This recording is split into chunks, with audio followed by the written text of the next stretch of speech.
Yo, this is your boy Invincible. I want to thank everybody for watching the Gentleman Club Diary. Make sure you subscribe, you like, you share. Also, shout out to everyone that has supported that super thanks and donated. We really appreciate you guys. We got a whole lot more in store. You can also check out our Patreon where we're going to have a lot of BTS behind the scenes footage on that. So we got a lot more content on the way. So shout out to you guys for all the support and love. Gentleman Club Diary. Yo, it is your boy Invincible, and you are watching another episode of the Gentleman Club Diary. We always have some great guests. Today, we have another special guest. I want everybody to take some notes, because school is about to be in session. We got a dope guest, and she goes by the name of Helena Locke. Thank you. Yeah, she is dope. So we actually met in Vegas at the AVN Expo, and we talked for a little bit, and I don't know, I just found you very interesting. Thank you. Your whole background is super interesting. So yeah, I just kind of want to get into, first I want to go way back to your stripping career. Way back. Yeah, we're going to go way back. So Okay. you started in the stripping industry, right?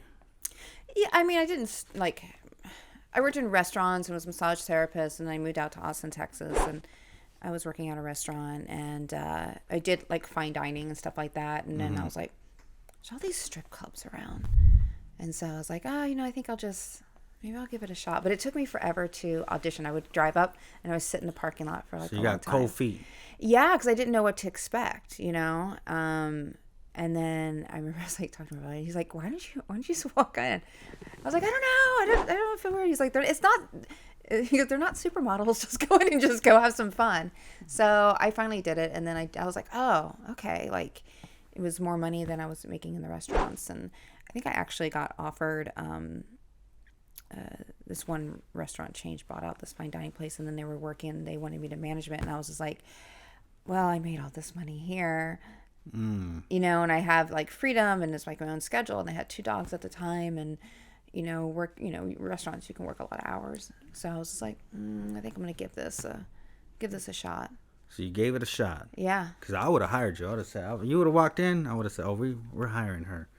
So so you became a stripper, and then you've learned. We were talking about this off camera about the I guess you can call it mastering the art of Like the tease and the tease teasing. and denial. Yeah, teasing. Yeah. So can you shed light on that?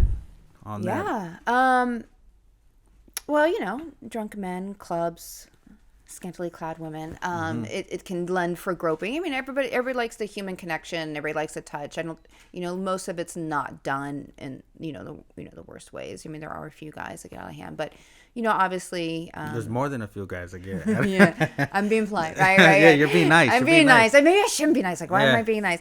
So, you have to find ways to control them, but still entice them, right? Because, men are like kid in a candy store. There's all these options, but you have to get them to hone in on you and to specifically ignore the rest in you. So you have to be very good at teasing. And so I learned to play with the senses a lot. The sight, smell, like the whisper, like how close you get to somebody, but not actually touching them is actually very arousing, because you're just like, it's that anticipation. So I would learn to kind of bring it in, get it look heightened, and then pull it back. So it's kind of going on this wave, and then it puts them in this like methodic state, like a trance, like it's the theta. If you do meditation, it's like theta. Yeah. And I didn't realize that till years later. What they call in BDSM is called subspace, where people feel like high, or they're just kind of like mesmerized, or, is another word for it, like they're entranced. So, that's how I got them to kind of like keep wanting to do another dance and a little bit more and a little bit more. So that was my way of controlling them. And I didn't really initially know what that was or how At that time, right? Yeah, because obviously there's always going to be some people that are going to do more than you and less than you, whatever the case may be. There's all variants of degrees, but I did with what I was comfortable with, and into the area that I would let it go to, and I didn't want people groping me. And so I learned to kind of like, hey, if you just sit back and relax, you'll get way more out of this. See, and a lot of dancers may not know this. So you're actually giving free, I like to say game. You're giving free game to the younger dancers who don't know about that. Some dancers might think they have to give it up. I always say just do what you're comfortable with. The more that you can kind of understand your boundaries and know your boundaries, because when it kind of gets on a spiritual level, the universe will give you what you are putting out. So if you keep breaking your boundaries, then you're going to get people that break your boundaries. Because if you're breaking it on your own side, you're going to get that in return. Life's going to mirror you. So life is a mirror. Yeah, to some extent, yeah. Okay, so another thing was the stripping that led you into porn, or did no I when they had the recession of 2008, there was no money to be made there. No money. I mean, like, people, they were like, no house fees for tonight, because like literally, like, you just like, I just drove up here and I didn't make anything, because that was, everybody was big on the mortgage. Everybody was living off the equity of their mortgages, right? Because they were like refinancing to all these like lower rates and lower payments. So they had, they were living way beyond their means. And so there just wasn't any money in the clubs. And so I went into recruiting, which is like headhunting. And I did that for 4 years. And, it was pretty good at something I just did not like. It was a very masochistic job, but stripping taught me a lot about sales. So you're a salesperson. You are, right? Why is your product better? How to learn when to pick something up, how to let it go when it's not working out. Because, like, how many times you see like a girl get all upset because like the guy that she used to be like, or is now giving another guy and giving another girl attention and then giving her money. And so she's fixated, right? She's across the room, like sitting there staring at that, let it go. Go, and then go work your money someplace else. Let that person have a break from you. Let them miss you. And then come back to it. Hey, that's right. See, dancers, let your customer miss you. Go entertain another customer. Because there's only one uniquely you. That's you do your thing in your own way. So it's always about finding your own sexual identity and how do you use that. And then, like I said, like that is not working out. So you if you spend time harboring in that, you're going to lose a cell somewhere else. So it's like learning to let that go. So I would just learn, okay, snowballs, the snowballs are rolling down the road, right? Rolling down the hill. If it doesn't pick up some of that snow over there, don't worry, there's other snow. Like, it just keep going. So you have to keep believing. Like, I was pretty big about doing stuff that was not in my comfort zone, just knowing that the money will always be there. And it's true. It's true. You might not see it today. You might not see it tomorrow.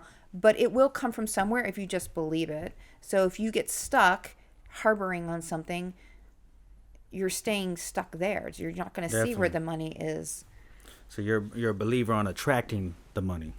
Yes. Because like you said, everything is there. I'm a strong believer that we all have the ingredients, the answers within us. It's just we have to tap in within us.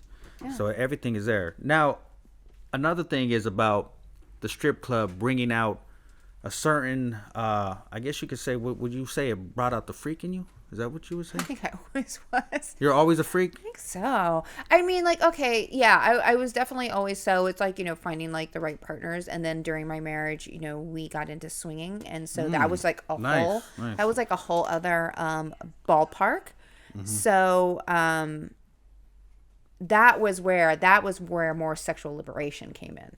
Wow. More so than I think I was always kind of like, curious, like I have a curiosity killed a cat, like it's always very open and explorative, but that was a whole new exploration because we're taught so much about like monogamy, and I think I'm an emotional monogamist. I'm not, but I enjoy just the adventures of life. So I think that like sexually liberated me from the programs of what we believe like a marriage should be or a relationship should be, or something of that course. So that's pretty cool that you were a swinger, because Are you still into that if you're dating somebody, or is that? I mean, I'm single right now. I got divorced 5 years ago, and so I went from like no sex drive to like the pandemic was like explosive sex drive, and it was out of control. And then now I kind of honed it in, and then I was celibate for a little bit, and then I'm kind of like exploring opening that up. But I think right now I'm just focused more on work. But I've gone to a couple of parties. It's, not necessarily the primary focus. I think like if I did find somebody, I'm going to be like, I want somebody who's just as much as a deviant as me. So like if we're in Amsterdam, I'd be like, oh, I want to go to Let's brothel. go try something. Yeah, let's go have some fun. It's just kind of like the experience. Hey, you're my type of woman. but doesn't get like some people and couples, that's how they'll make all of their they'll get sucked into so much of the social, and they'll get so wrapped into it. It's like you have to have a balance, and I think that can ruin a relationship, and it'll definitely will highlight any cracks there are in that relationship, because it takes a lot of knowing how to put the relationship first, and knowing how to communicate effectively, and what you're okay with, and being flexible for when this, because boundaries are always changing. Yeah, definitely. And that goes back to, we were talking off camera about people that might, I said watching too much porn, right? You said if you overly consume something, it can be a negative. Yeah. So, and doing that type of stuff is cool, but that's not the same thing. It's the same relative thing. But that's not all what the relationship's got to be about. Right. So, do people think of you like as a sort of like a sex object at times, or? I mean, of course, that's going to be. I mean, I am selling something of a sexual nature, so I think yes, you will get that. But I think like, I don't know if you've been like on my Instagram or anything like that, because I've been a little bit quiet on there lately. But a lot of times, like people they'll see my sense of humor, and they will interact with that, and they kind of play off of it. So people can be really cool, but I think you have to state. I think it's really, everything is always going to be relevant in how you carry yourself. Now, there are always going to be those rogue guys that definitely push the limits, or they go out of it. But for the most part, I've always had a really pretty respectful following. Okay, now we were talking as well, is that we are all freaks. Mm-hmm. We are all freaks, right? Absolutely. And we're talking about a lot of people might hide stuff because they might be afraid of being judged. Yeah. Right? It's a big thing. People are afraid of, look at, the audience knows, she knows, I know, we are all freaks. That's just what it is, right? We all have our own sense of weird, right? And I think you're just finding that person with their own sense of weird. I mean, a lot of people will deny it to the fact that, there are some like absolutely vanilla people out there, because I think they're, they...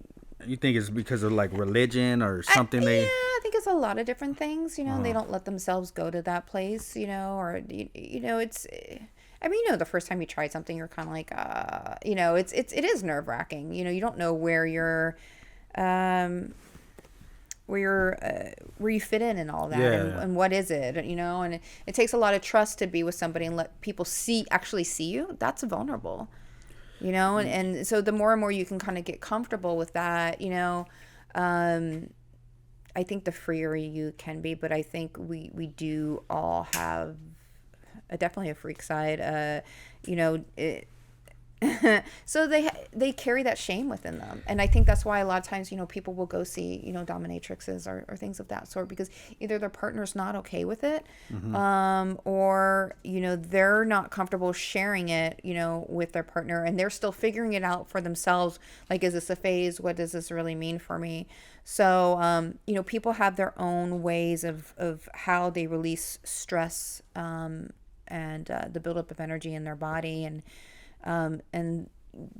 going through your kinks and your freakiness is one way, because that energy is what propels you in life. So it gets built up and denied. It can lead to destructive habits, or it can lead into areas where it just hinders you in so many ways. So if you can learn to address it in a healthy manner, and see somebody who knows how to help you through that. It can actually transmute a lot of your energy, and it kind of refreshes you, makes you lighter, allows you to be able to go out and attack your goals in a whole different format, because it's not that monkey on your back. Definitely. And you were talking about how we are all created from a sexual energy. Yeah. But a lot of people don't shed light on that this conversation is not really talked about. I kind of feel like a lot of people are closed-minded when it comes to certain things. And and I also feel that the industry that you're in, there's a whole, you have to be very open-minded to a lot of things. There's so much out there that people don't know about. Yeah, and when you said my industry, I just want to cap on that, because within within the whole femdom BDSM arena, like it's just this wide container that you can have a subject like humiliation, and it can just go on and on and on, because you can be so creative in what you do with it. So sometimes it's this container that cannot be filled. So it's just how creative are you getting, and what dynamic are you playing with, and where do people's mind goes, and I think that's always really fascinated me.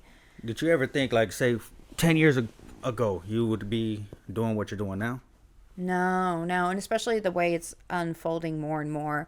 I just remember being in the corporate world and sitting in the bullpen, and I was like in Irvine, and I was like, I really hate my life. And I was just, dealing with calls and being on the computer all day long. And I just was like, I just felt like a caged rat.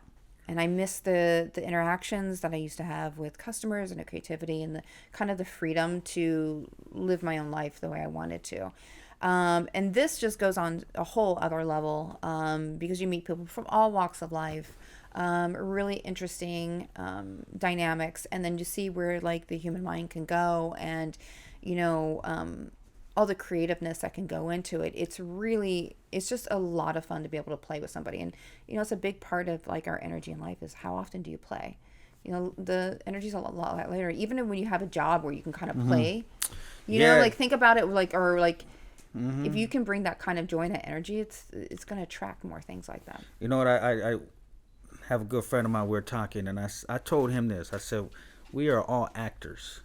We act. We go somewhere, we act a certain way. Like right now, it's acting, because if me and you were home together for a week, you're going to find out certain things, like I didn't know he was like that, and vice versa. I'm going to find out, okay, Dan, I'm going to know more about you. I'm going to say, Dan, Helena, she's yelling at me because I put the spoon in the wrong place. But right, so I like to think, she beat me again. Yeah, Helena likes a hit man. Right? Nah, but so we were talking about that. But I definitely feel that more people should be open-minded. Yeah. Definitely be open-minded. I think just be curious. There's a difference between like, okay, trying something and just being like, okay, that's really not for me. I don't identify with that. And that's understandable. I think as to where just being like denying yourself the opportunity to see, what's out there. I think for me is I want to get out of the hamster wheel, get out of that. And I think that's where this comes along, this conversation, is because there is a lot out there. And be a little more open-minded, even sexually, whatever it may be. Be open-minded to different things that are out there. Because I do feel like we put ourselves sort of in a box. Yeah. So maybe with what you've been doing and your teaching and coaching, you come across a lot of different energies, right? So how do you like to only work with people on the same frequency as you, or say you get somebody that isn't aware of what you do? How do you deal with that? I'm always really honest right out of the gate, because I don't want to sit there and waste my time. If somebody's going to say something either derogatory, really stupid, or it's more than they can handle, it's like, why would I put my time and my effort into, because our time, becomes more and more precious, especially when you're starting to create, like, you have different businesses and you're starting to create those things, your time becomes limited. So do you want to keep investing in someone with them not knowing upfront who you are and what you're about? Or do you want to invest all this time and then you tell them, and then you're both upset that it's not going to go any further. So it's just easier for me to be direct and honest about, this is who I am, this is what I do, this is what I've been about, this is my life, rather than hide it. And it's either for them or it's not for them. Now, in my personal life, like I don't expect that, I have my kink job, and I get to play in that arena, and that's definitely fulfilled. I do think they have to be somewhat of a little bit of a deviant as me. I think, what we talked about, like the whole swinger aspect, I think a little bit open to that. It's just more like, I would just like to know the person's open, and open to the idea of it, I don't expect anybody to be exactly like me or me exactly like them. Yeah, you're different. We're all different, and I think that's what makes you great. And I actually think that's pretty cool. I've considered an open relationship before, because I feel like there's no jealousy. Like I don't want to be thinking about my girl cheating on me and vice versa. Mm-hmm. I've dealt with women thinking I'm cheating. And I say, you know what? I think it's better if we just be in an open relationship. You do your thing. See, I haven't done an open relationship, though. Okay, well, you're my first. She's my first. First, you heard it here. She's my first open relationship. I just thought it would be a lot smoother. But I could be wrong. You know what I mean? I mean, I have friends that are poly. That's not my cup of tea. I'm just more like, hey, I have this partner, and every once in a while, my partner might play with other people. Or like I said, if we're in Amsterdam, let's go to this brothel. Like, let's have adventures in life, and adventures in our sex life. But I'm definitely an emotional monogamist, for sure. But it depends on how you are in the swing community. You build a lot of bonds with people, and they become really good friends. So I've gained a lot of people out of it from all walks of life. Wow. A lot of affluent people. You'd be surprised. Yeah. Right. So I want to get into the guided meditation. What is it? An orgasm? Sexual orgasm? Is that what it is? What is this? What did you find? I'm curious. Well, I think, that a lot of people don't know. I mean, I don't know. But you said, or no, you didn't say. I heard that you can do meditation with some type of sexual energy. Is that correct? I mean, you can do meditation with anything you want to like attach it to. I mean, a lot of people do what they call like sex magic or different formats of it, and they. Do you do that? Sex magic? Yeah. I mean, I've done forms of it where like I've masturbated, and then like I focus on the thing during the height of the orgasm. I focus on the thing I want to draw in. Damn, that's dope. Because you're on a level of euphoria, so you're vibrating higher frequency. So to manifest something, right? Say you wanted to manifest. Yeah, but there's a lot that goes into manifestation. Yeah. But like people just want to think it's like an easy pill. So you have to really connect with the feeling that you are already that subject, and so it takes practice. People have to know how to tap into it's like. Okay, let's take this for example. Like, you wanted to do YouTube, right? YouTube. Well, like you had to tap into the energy of YouTube. So what do the YouTubers do? What do they act like? What's the equipment they have? What are the things that they say? Yeah. Then you become YouTube. That's how you like manifest it. So there is always some sort of action in it, but people, the more you can step into, you're already successful in that role. Yeah. The more things are gonna like filtrate and go. And some people just easily tap into it. They're like, oh, no, I'm here. This is what's going to happen. This is how we're going to do it. And they're like natural manifestors, and they'll just go right into it. Yeah, for me, sometimes I'm manifesting a lot easier than others. Mm-hmm. But for this, that we came about this, it kind of came pretty... I think just everybody was kind of in sync. Yeah. And I think the more you work with people that are in sync with you, of course, the longer you can... do things, or the better the outcome. I think if the energy's right. I think of course. The energy got to be... Everything aligns. Yeah, and so what I'm learning not to force things. If they're not meant to be... Not giving it resistance. Yeah, don't force it. Go with the flow. If it's not meant to be, don't... And maybe it comes back in a different time. Maybe it's just not ready. That arena's not ready yet. It's not ready for me. So you kind of practice detachment. You see it, and you're like, okay... That's where that's at. And then doesn't want to come to me right now. I'll just let it go. I believe it'll be there, and then go through life, and then it eventually come back around in its own way. Because we don't know how things are going to be given to us, and that's the thing. People think I'm going to get this thing. It's going to come to me in one way. Let me put it for example. I kept writing in this book that I wanted this new car, and I was like, I'm either going to get Q5 or I'm going to. I do like a lot of sports stuff. And I do a lot of snowboarding. I go swim up in the mountains. Or I'm going to get like an Outback, and I'm going to lift it. And I was like gearing it all out. So I was like, I think I'm going to go back. Can I interrupt you real quick? You want to know what she got though, guys? She got a Geo Metro. Geo Metro. It was nice. She picked me up in it. It was nice. That was pretty funny. and I kept writing it down in my book for like, it was like 8 months, right? Uh-huh. And then I was like, then I decided, oh no, I think I want a Q5. I want a Q5. That's what I'm going to get. And then one day I was just like, why do I want to pay for it? And I go, nah, I want it gifted to me. Dang. And I shut the book and I totally forgot about it. And it was either 2 months or 3 months later, I had a 3-year lease gifted to me. And it was a sports version of it. And it was a higher version. Because I wasn't like, fixated. Like, it has to come this way and it has to come by this date. I just let it go. I just let it go. And just was like, nah, fuck that. I just want to gift it to me. And who's the one that gifted that? Shout out to... I almost had my second, like my lease was almost up, and I was like, I don't want to pay for a car again. Who wants to pay for their own car? Yeah. And then I did, and I was like, and then I ended up, I was supposed to get a sports car that morning, and then I pulled back, and I decided it wasn't for me. Yeah. And sometimes even like when the universe, sometimes you got to know too, it's like, when is it time to walk away?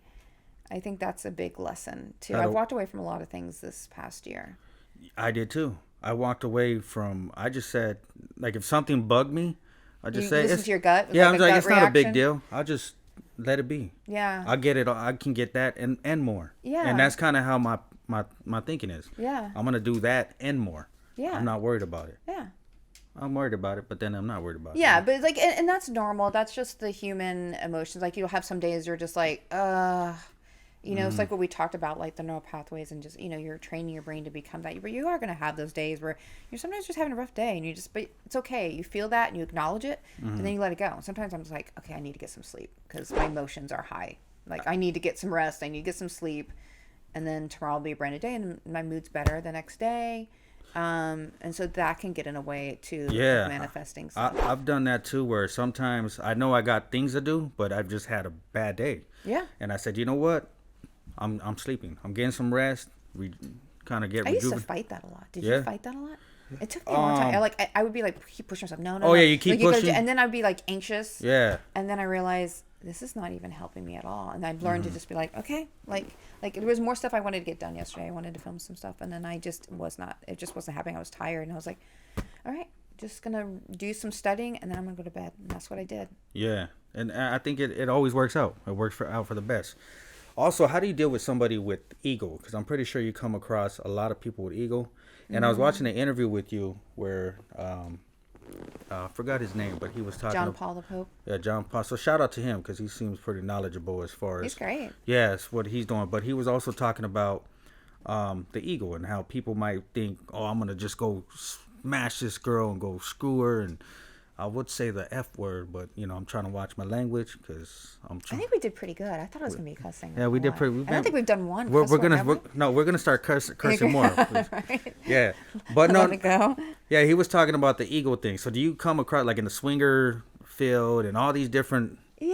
You come across the ego thing? Yeah, there's. Yeah, you definitely come across that. And I always figure like, just like, who cares? I mean, to me, it's like, if you have to prove something to somebody else about who you are, then you're not confident in that. Damn. Right? Yeah, it's an that's insecurity. true. I mean, you don't. So why would I? If you're confident in something, you don't have to prove it. You got to prove nothing. You don't have to prove nothing. You just are it. Yeah, you're. That's the difference. You don't have to prove it. You are it. Yeah. And I think with ego, I mean, and we've all. This is not, naysaying on anyone, because I think we all battle this at some point in our lives. So everybody's human. I think that's why the thing with meditation is such a big deal, because you're conquering the mind instead of the mind running you. You're controlling your mind, because the monkeys in your head will go crazy. They will. We create a lot of problems in our own. Yeah. In our own head, we do. Yeah, and that that gets played out in life. Because that's what you focus on. What you focus on creates the attention of what's going to come to you. Yeah, definitely. So if you focus on the bad, you're going to get the bad. I had a guy I was coaching, and he was like, oh, I got COVID, and then my car broke down, and then this, and then of course this happens. He goes, and you want to hear what else happened? I said, no. You're like, I want that energy. Get that energy away from me. I don't want to happen. I go, but you know what you can tell me? I want you to tell me something good that happened out of every situation. Yeah. And so he goes, well, He goes, with COVID, I had to start eating healthy again. I go, oh. So COVID taught you to eat healthy. And he was like, yeah. He goes, I was eating a lot of junk food. And I was like, that's pretty good. So that was kind of you were off path. So that was a message to go back on your path. Go back on path. And then he was like, and then I bought this car, and then this part broke down, and I was like, okay, so what did that teach you? And he goes, well, that, because he's a retired engineer. And so he was like, I was able to go in, and because I understood everything, get all this done for free. I go, oh, dang. Okay, so that's a good thing. Yeah, that is a good thing. So see, finding the positive. Remember, I was telling you, I'm trying to find the positive in all the things I'm thinking about, everything. I also want to get back into basically as far as pain, the pain that certain people go through in life, the trials and stuff. Do you think that most like dancers, most porn stars, or people that get into that, they have went through some type of challenges? I don't think it's any more, and there was this discussion on, and it happens a lot with, I haven't watched Money Shot, but all these different, when they're dealing with sex workers, they always want to fixate on their trauma and what they've been through. I think that's no different than anybody else in life. And we want to alienate sex work as being, this industry is just full of traumatized people. I'm even going through a course right now, and it was talking about because I'm training to be a trauma-informed facilitator, and they talked about, it's a spiritual group, we're doing breath work, right? And they were talking about, poor economic, social climates, whose parents are strip workers, I'm like combining all the words. Their children are traumatized. And I was like, that's just stigma. That's just a wrong program that's been replayed throughout. How is that any different? There's great moms and great dads who are sex workers who have the time and ability, or I think if you're a great parent, you're a great parent. What about the bankers? What about, the doctors and the lawyers who have traumatized their kids? Are you telling me that just because they went to college and they play the quote unquote, game of what we should be doing, that they can't traumatize somebody, or that they don't have trauma? So we want to alienate sex workers. All these people are broken. Look what they're doing. Look at how they're selling their body. What's funny about that is that we just talked about this. We just talked about, we're all freaks. We're all super freaks, right? We're all sexual people. We're made from the sexual energy, right? And so people may look at strippers, porn stars, whatever you might want to call them, look down at them. But look at the people that are going to these strip clubs. Look at the people that are watching porn, doing all these things, right? It's the same. You're doing the same thing. It's a level playing field. It's a completely level playing field. And so, and hey, if you don't agree with it, that's fine. I don't think you don't have to. You don't have to look at it. You don't have to partake in it. But here's the thing, is when I was working in the corporate world, I was miserable. I hated my job. I was the same thing day in and day out, and that's not, you're like a robot. Yeah. And I felt like, and somebody had control over my body, right? The time I had to be in there, the time I had to, that's a form of control. The time I had to be in there, time I got a certain paycheck, paid on that amount. My mind, was theirs, for that time being. I had to work within that. So it's still a form of selling your body in some aspect of the way. We're just looking at it in different formats and verbiage. You're right, because you're using your time, you're using your physical energy for some type of compensation. Right. And just because, that's, more comfortable. And some people thrive on that. They love that. And there's nothing wrong with that. And that works for them. And here's the thing is with in ancient days, I don't know when it was, but, there was these things called sexual priestess. And when, these men would come back from wars, it's a form of obviously they were, sexual priestess, they were prostitutes in a sense, but they were and what they would do is, they'd have sex with men to be able to bring them back into their bodies, because in the trauma, we can go through basically where we get very disassociated from our body.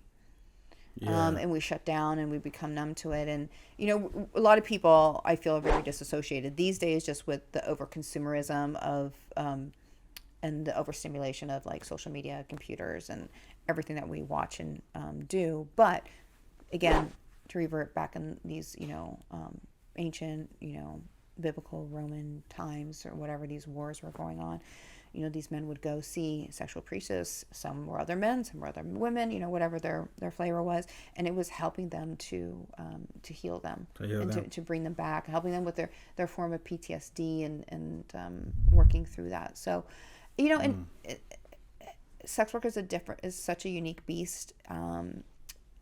It's really not for everybody. And I think when you start to get more and more specialized, it's definitely only for a few niche people, because you have to hold so much energy. And, we saw like during COVID, everybody jumped on OnlyFans, right? Oh, yeah. Trying to make money and learning. And I was just like, there's just so much. And then now you have all these management companies that are just running everybody's accounts. Yeah. Or whatever the case may be. But so these, people who are celebs or, are your mortgage banker that wants to do this on the side, right? They're really not understanding what true sex work is. And I've been to parties and they were like, oh, my boyfriend runs that, but I have a real job. And I was like, oh, it's really interesting. Like, oh, I got to sit there and I have compliance that I have to, put up on all these sites. I have to keep my, this, in order. And then I have to make trailers. I have to, do, editing and content making and knowing about cameras and knowing about this and getting this, and I have to study this fetish and knowing how the mind gravitates, and I have to come up with a concept that's completely different from other people. There's a lot that Oh yeah, there's a lot that goes into it, more than what people think. And I'm always like, oh, you think it's so easy, and then coming up with your own identity and verbiage, that's uniquely yours, curating to your voice and your language and how your body moves. It's it's a performance. Yeah, it is. This is a show. We got to make it entertaining, right, for the viewers. So yeah, there's a lot that goes into it that a lot of people do not have a clue about. Yeah, it's not as easy what people think. What they think it's time consuming. I mean, it's time consuming. So how do you balance your sexual energy? How do you? Because like, say I wake up and I'm just like, man, I gotta get it. Like, how do you? I mean, I know how I deal with it. How do you get with it? I just go up. I might leave and say, all right, I gotta not think about that, or I might just find a beautiful woman such as yourself and do my thing. But what do you feel like when it's out of balance? Like, how does it feel for you when it's out of balance? So that's just activities, right? Yeah. When it's like when it's going all over the place. Yeah. Because I've been there. Yeah, when I need to do it. When it consumes you. When it consumes me, it does. It feels like it drains me. Like the. But you don't feel like a fiend, like sometimes. Yeah, I do. Yeah. I feel like a fiend. No, I was thinking after I. Whatever you call it, Oh, that it drained you? Yeah, it drains me. Yeah. Yeah, when you you feel like your energy just won't. Well, because guys go through a little bit of depression after they ejaculate. We go through depression? Yeah, because it's something with a neurotransmitter. It kind of kicks in. It just messes up our serotonin? Is that what it does? Yeah, something like that. Yeah. But that's why you should... then it lowers your testosterone. That's why you should wait at least 7 days. But you can still have sex. You can still edge. Still stroke. So the recommended is do not bust. We're gonna use a what do you call it? Do not bust a nut 4 times a day, right? Because it can hurt you. Good. It can hurt you. It's gonna start depleting your testosterone, especially as men age. It's not. Oh damn! It's gonna kill you. So do not do that, guys. So wait. Look at the faces in the background. You went rogue. You're that like, guy, it's gonna kill you. This guy was just bragging about that he 5 times a day. He says so. Nah. Right. So I don't know what's going. So everybody here said I do it 8 times. So what's a rough estimate on how? At least a week. Wait a week. But here's the thing. That's why people in tantra or whatever, you can learn to edge and you can learn to have sex as much as you want. But just don't bust. And so you can bring the energy more inwards. You learn like kind of different techniques and movers and maneuvers. Like you get to your point where you're about to come, and then you just kind of almost pull the energy into like your pelvic area. So you can start to have body orgasms. So you can have these intense orgasms. My ex-husband used to have those without coming. Oh, dang. And you can actually control like even like not pre-cum. Not pre-cum. Yeah, because I knew one guy who could do that. Like I was just like, wow, that's a lot of. I mean, you have to train your body to get there, but. Like I said, like if you can learn to kind of master, you always want to learn to master your sexual energy because that's how you tackle things in life. Wow. Like I remember, so I had like a rough divorce, and it literally I was just drained. it was a dark divorce. It was just rough. But I had no sex drive. I'd lost it like a few years prior to me leaving, and then just going through it. I just no sex drive. I was actually shooting porn at the time. I was like, oh, no sex drive. So how do you shoot porn when you don't have? I don't know. Like I think, but I can tap into that. I mean, I like performing. I like deviance. I think it's just because I'm a deviant nature. So I like seeing like how things pop out in film. Like I saw some trailers, like, oh wow, that turned out really good, and I had like literally no drive. But I would like get on set and I'd be like, oh, okay, like I'm like, let's work fast. Like, how do we get this done? Like I just know how to perform. I've been around between teasing and playing. I know what I'm doing. So, and then during the pandemic, all of a sudden it was like I was having standing orgasms. It was like a dog and he, like, just literally, it was awful. I was like, I'm going to jump this wall and just like screw the first guy. Standing orgasms? Yeah, it was, everybody thinks that's amazing, right? It's awful. It's awful. Really, it's not fun. It's just because you can't control it. And so nothing satisfies it. So you can't, that's what I'm talking about. Like, did you feel like a fiend? Because like, and then I remember going like on the dating apps, and I think like I put that energy out there, and I think a lot of guys were kind of scared because they're like, oh, she's a dominatrix, and she does this, and then like it's I think it was a lot for them to kind of like live, which they don't have to live up to, but they in their heads they think they do. Do you like to be dominated? Not. JP is like one of the few guys, the only guy that ever really let touch me, because I have a masochistic side, but I'm not like a submissive person. So I think somebody can play on my same playing field as me, but I'm just not a submissive. Yeah, you like to be in control. Okay. Well, it's not necessarily that. I just like a level playing field. It's more like I like really intense sex, and during the intense sex, I'm not going to be in control. Like I have to relinquish that in some sense, but I'm not submissive. Got it. Does that make sense? Yes, got it.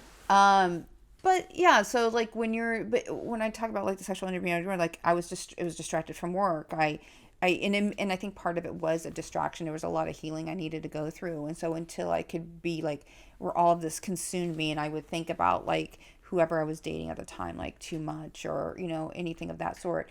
And I didn't like it. I was like, I don't want to be like this. Like, I hate that my energy is like this. Like, it's never enough. Like, it just consumes me. So I just kind of started focusing on like meditation, So that's what really got you into the spiritual side? No, I've had a spiritual coach for a few years. I think I got one in like 2019. And I had I had her for a couple of years. Now I just have a therapist that works with DMDR. But, I just was like, it was just it was just so out of line because it came back full force, and now I had to bring it to where I get to control my energy. It doesn't control me. You. It doesn't dictate, because I'm in so lustful, maybe who I hook up with for the night. Now, like I can handle it myself, or I can wait till like there's somebody that entices me. Yeah. Okay. So does that make sense? It makes perfect sense. At first, I didn't. When you were like, asking, where's she going? Yeah, no. I think it's super dope and educational too. And I'm learning to work with my sexual energy. I'm learning to control busting a nut. Right? I don't want to bust now. After this, I'm not gonna bust a nut for the whole. Watch, but you're. I bet you like the next time you orgasm, it'll be awesome. It'll be intense. You should let me know. Okay, I'm gonna let her know. I'm gonna call you up and I'm gonna be like, Helena, look at what happened. Okay, so Helena, how could we find you? Because I know you have OnlyFans, right? Are you active on that or no? Yeah. I have several ways. So my main site is dominahelena.com. I have a coaching site, so I deal with, the sexual health, behavioral patterns, your personal identity. I do a lot of shadow work. I'm training to be a trauma-informed facilitator. And I'll probably like adding on, just basically who you are as a person and how you can, be your more authentic self. So that's the conscious coach. Oh, it's not. It's the conscious coaching. The conscious coaching. And so you can go there for all the coaching. OnlyFans is LA, like the city, and then Domina Helena. I will be opening up a Loyal Fans. I think that's just either under Domina Helena or Helena Locke. I think it's Helena Locke. And my Instagram is Chasing My Sanity. And that's going to be my YouTube. That is my YouTube channel. That's going to be starting probably later this spring or early summer. Okay, Helena. Well, I want to thank you for coming through. I know you drove a ways. And I'm very, interested in kind of giving you some feedback on what's going to happen with me, because I'm learning. I want to know. I'm learning. You want to know? Yeah, so We'll have to bring back and tell me. Yeah. So we're gonna have to, or you can bring me back on your show, Yeah. and I'll talk about my experiences. There we go. Right. I mean, I want to learn, and for those that want to learn, Do you do adventure stuff too? Yeah, I do everything. Well, as far as let's be more specific. No, you just either yes or no. Okay, I'm adventurous with you. Yes, let's do it. Let's do it. Put your back into it. Yeah.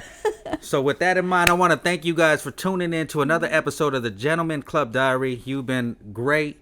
I probably could really talk with you probably all day about all kinds of interesting things. We even get into strip club stories. I know, right?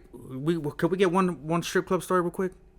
Yeah, let's one. Let me hear one from you. Oh, okay. So I remember I was on stage, and I had my for the guy that was sitting there, and I was standing up, and I bent over, and he literally went right up and goosed me. Oh, damn. And then I just spun around so fast that his hand was still here, and I took his hand, grabbed on the wrist, and went, wham! Oh, smack that on. Yeah, and he goes, I'm going to get you fired. He goes, you just hit me. I go, correction, you hit yourself. Dang. So I was so pissed. I was I've never, that only happened once. I've only been goosed like that once, and I was like, well, I've seen a lot of stuff. I was like, yeah, but usually it was always I think I always had kind of people don't fuck with me kind of thing. Don't fuck with you. But I was just I've had people grope me, but never like that. Dang. And then and then his friend was there, and he goes, yeah, you did hit yourself. I'm like, go ahead, try to get me fired. Go ahead. That's smart. Yeah, I wouldn't have fired you. I would have been like, she did a good job. Good job. All right, you want to give any shout outs or anything before we head out? Who am I giving shout out to? You could give a shout out. I think I just did all my shout outs for myself. Okay, just shout out to her, Helena Locke. That's it.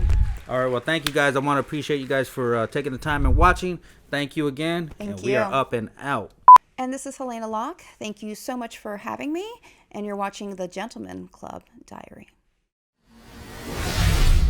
Gentleman Club Diary.